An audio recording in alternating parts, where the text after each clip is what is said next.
IPL আবহে knockout cricket tournament বাড়তি উৎসাহ কাঁকসার বিষ্ণুপুরে।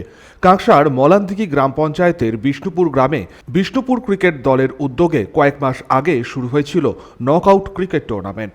রবিবার অনুষ্ঠিত হল চূড়ান্ত পর্যায়ের খেলা। মুখোমুখি হয়েছিল দুর্গাপুর ফরিদপুরের নবঘনপুর ও কাঁকসার রক্ষিতপুর। টসে জিতে প্রথম ব্যাট করার সিদ্ধান্ত নেয় রক্ষিতপুর। খেলাটি 12 ওভারের হয়। 11 ওভার শেষে সব উইকেট হারিয়ে রক্ষিতপুরের দখলে থাকে 114 রান। দ্বিতীয় ইনিংসে ব্যাট করতে নেমে 7.4 ওভারে 56 রান শেষ করে সব উইকেট হারিয়ে ফেলে নবঘনপুর। রক্ষিতপুর 58 রানে জয়ী হয়।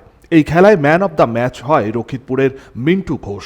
রানার্স এবং উইনার্স দুই দলকেই নগদ টাকা এবং আকর্ষণীয় ট্রফি দেওয়া হয়। কয়েকশো দর্শক উপস্থিত ছিল এদিনের এই ক্রিকেট টুর্নামেন্টে। চরম উৎসাহ ছিল এলাকাবাসীদের মধ্যে। উদ্যোক্তা কৌশিক ঘোষ বলেন, কয়েক মাস ধরেই নকআউট পর্যায়ে ক্রিকেট টুর্নামেন্টটি চলছিল। রবিবার সেই টুর্নামেন্টের চূড়ান্ত পর্যায়ের খেলা অনুষ্ঠিত হলো। খেলাটি আমাদের 16 টিমের মধ্যে হয়েছিল। দীর্ঘ 1 মাস 2 মাস ধরে চলেছিল খেলাটা। আজকে আমাদের খেলা চূড়ান্ত পর্যায়ে খেলা।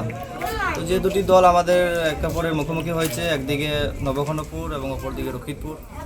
তো চলছে আমাদের এই চূড়ান্ত পর্যায়ে খেলা। পুরস্কার আছে? পুরস্কার আছে, প্রথম পুরস্কার হিসেবে আমরা যা রেখেছি 14,000 ক্যাশ এবং আকর্ষণীয় ট্রফি। আর রানার্স যারা বিজিত দল হবে তাদের জন্য থাকছে 10,000 টাকা এবং আকর্ষণীয় ট্রফি। এছাড়াও অনেক man of the match, best fielder এসব থাকছে। Man of the match, best bowler, best batsman সহ বিভিন্ন পুরস্কার এদিন দেওয়া হয়।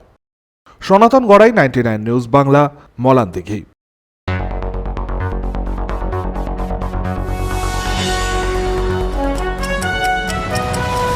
আপনারা দেখছেন 99 নিউজ বাংলা। বদলাবো আমরা।